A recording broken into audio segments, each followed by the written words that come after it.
or you're acknowledging that you're wrong and I'm right. I think that there's a way to solve this because I'm kind of bouncing between the view that both of you guys are wrong or that Parker's right, but it just falls down to a semantic dispute. So, Dylan, let me ask you this question. Would it make sense to say that somebody who died from lung cancer developed from smoking cigarettes died from smoking cigarettes? They died from lung cancer. So you think that it would be like false and it wouldn't make sense for somebody to say that they died from smoking? Okay, because like under my view, I guess like well, smoking isn't a disease. Well, ultimately, smoking was the direct cause of the thing in which caused their death. So what I would say here is that I think semantically, one moment, I think that this ultimately falls down to a semantic dispute because I could see how somebody could like say in this like not 100% literal sense that somebody died from smoking cigarettes. If in smoking cigarettes that exacerbated the development of lung cancer that inevitably killed them.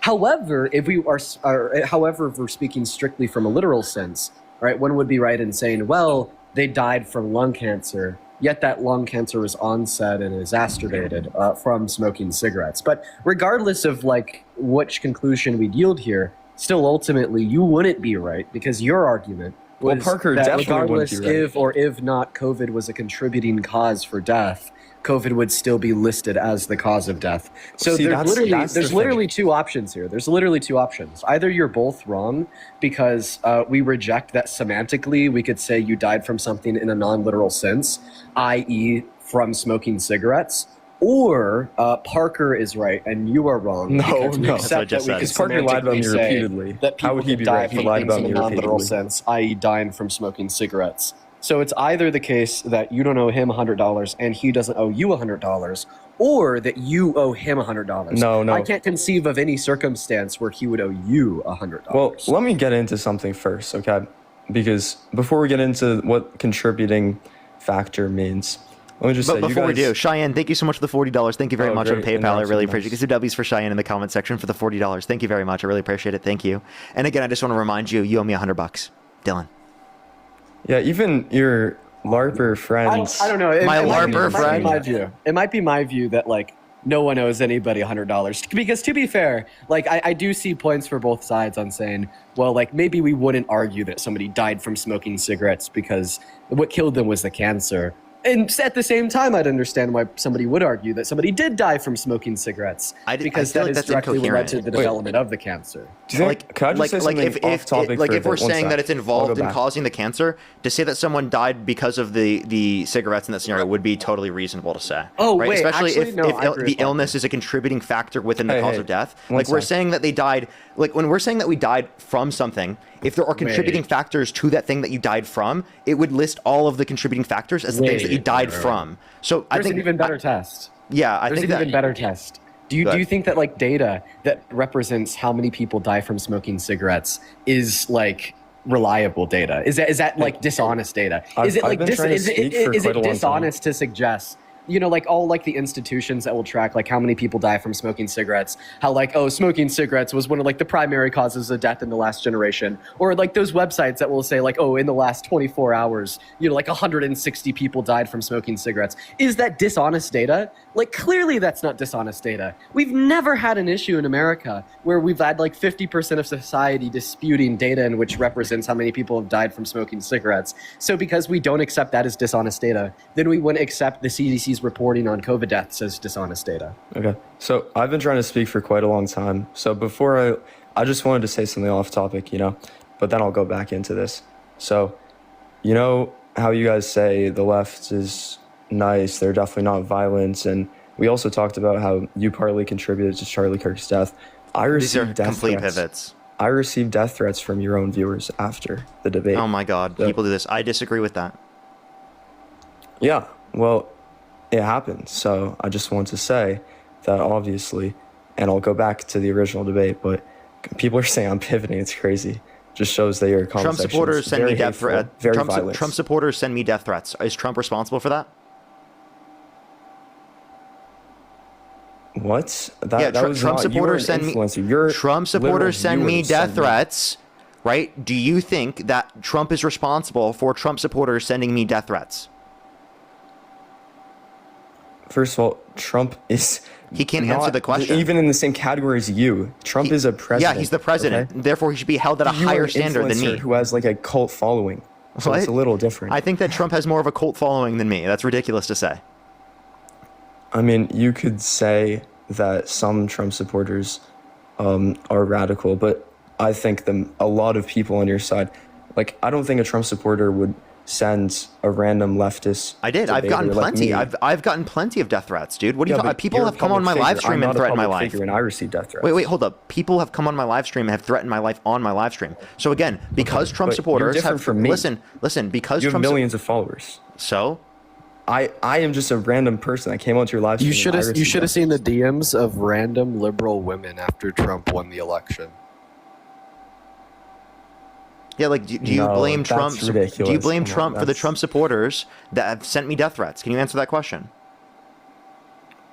Well, can you listen to what you aren't on the same category as me, okay? You have millions of followers, okay? I am just a regular person.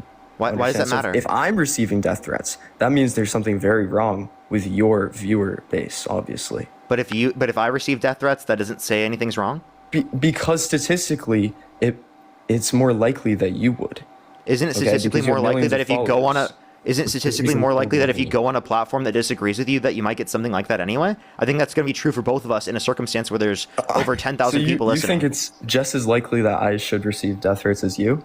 I actually would argue it's more likely that I would, right? Wait. I would argue that because both of you guys are on the same platform right now with the same viewership, that it'd be at a heightened statistic probability for the two of you. So, Dylan, if your argument here is that it's not as representative of the right as a whole when Parker gets death threats, that it's not representative of Parker's fan base as a whole when you get death threats. No, but it is, because I'm just one random viewer.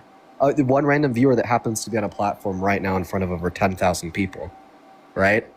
Yeah, but you understand, like, longevity and how you're not supposed to receive death threats just after one live stream, okay? That's ridiculous. Wait, I'm just letting you know, I've gotten death threats by Trump supporters even before I had my platform. Like when I first started. So it's funny because I just want to clarify. The second I said this, you made it about you, which is so funny. Random like, people get death threats on the I got internet death threats all the too. fucking time. You didn't even say, "Oh, I'm sorry." Listen, Brad. Random people get death threats on the internet all the fucking time. Like, clearly that's something that we condemn. Clearly that's something that we think is wrong. Parker didn't condemn it. The internet is just a very toxic place. You didn't apologize or anything. The first thing I said is I think that's wrong, and I think that's bad. That's the first thing I said. You said, yeah, that's not good. That's apparently not condemning it. And then right after you said that, you were like, I've gotten death threats too. So you're basically the argument that I'm trying to you're completely misrepresenting what I'm saying. I brought up in response to it after I condemned it. I then said, okay, well then do you think that Donald Trump is responsible, right, for Trump supporters sending me death threats? Because you were continuing to press it down after I literally condemned it. But you don't understand the difference between me and you. I think that people just get death threats on the internet when they say millions of followers. Wait, do you agree that people just get death threats on the internet when they say something controversial? Not very. I think it's more people on the left that give the death threats. What I would argue is when somebody puts themselves out there and says something controversial on the internet, regardless of what did I say that was controversial? It's going to lead to death threats. You're a Trump supporter. There's even people who are like one moment. There's even people who will start like YouTube channels about like baking things, and they'll have like a controversial way to make their sourdough, and then that'll lead to people sending them death threats. I know this because I've seen it firsthand. Unfortunately, right? That's just the nature of toxicity in an environment when controversial things are said on a platform. Now, of course, I think we're going to see a heightened level of these responses when that controversy is specifically surrounding politics. However, I think it's unfair for you to say that because you got a minute amount of death threats from a very small portion of not just Parker's fan base, I got a disproportional amount. A disproportional amount. Compared to what? Disproportionately comparative to like Parker, who has millions of followers. I got a disproportional amount. Wait, I definitely get more death threats than you do. What are you talking about? Oh my God, bro! You realize I'm a random person, right? And the second I came on your stream, I didn't even have any controversial opinions. Okay, you're a Trump supporter. That's a controversial opinion. How is that a controversial opinion? Half of America is Trump supporter, half is a Kamala supporter. You don't think that being a Trump supporter is a controversial opinion when most of the population disagrees with you? No, I don't. No, half of America agrees with me. Half of No, it doesn't. It's like 37% approval rating. Yeah, like Trump isn't supported by half the country. The approval rating fluctuates, and that's a poll. Okay, it's only been going down consistently over like the past decade. Half of the people have supported Trump, half of the people support the other side. Can you please give me a poll from the last 3 months in which indicates that at least 50% of America supports Trump's presidency? Wait, did I not just say consistently over the past decade? It's half and half, right? Well, you argued that when you